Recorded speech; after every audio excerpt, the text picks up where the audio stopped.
قرآن کی تلاوت سے حقیقی طور پر فائدہ اٹھانے کے لیے 5 باطنی آداب بتائے امام غزالی رحمۃ اللہ علیہ نے۔ ان کو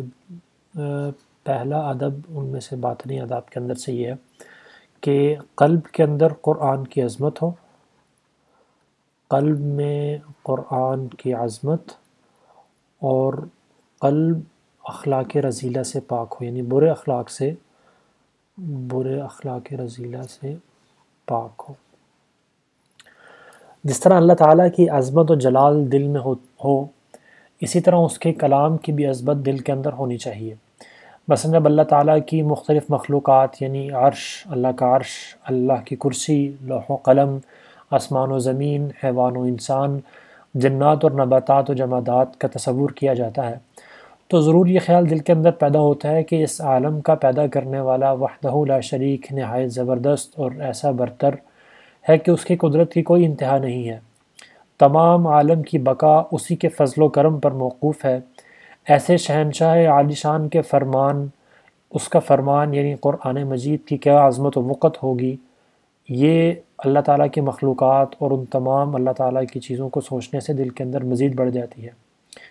یاد رکھنا چاہیے کہ جس طرح قرآن کے الفاظ کو ہاتھ لگانے کے لیے طہارت اور وضو کی ضرورت ہے،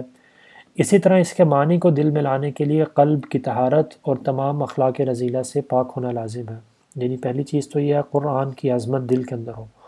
اس کا طریقہ یہ ہے کہ اللہ تعالیٰ کی تمام مخلوقات، اللہ تعالیٰ کی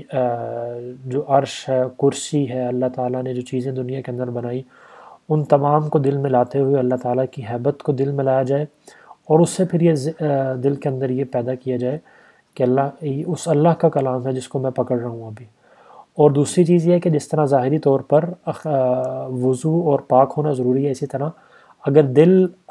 برے خیالات سے، برے اخلاق سے، برے وساوس سے پاک نہیں ہوگا تو قرآن کے معنی دل کے اندر نہیں آ سکیں گے۔ پس جو قلب باطنی گندگی اور نجاست میں آلودہ ہے، وہ اس محترم شاہی فرمان کے حقائق کو کس طرح سمجھ سکتا ہے؟ یہی وجہ ہے کہ حضرت اکرمہ رضی اللہ تعالی عنہ قرآن مجید کھولتے تو اکثر بے ہوش ہو جاتے اور فرمایا کرتے تھے کہ یہ میرے پروردگار جل جلالہ کا کلام ہے۔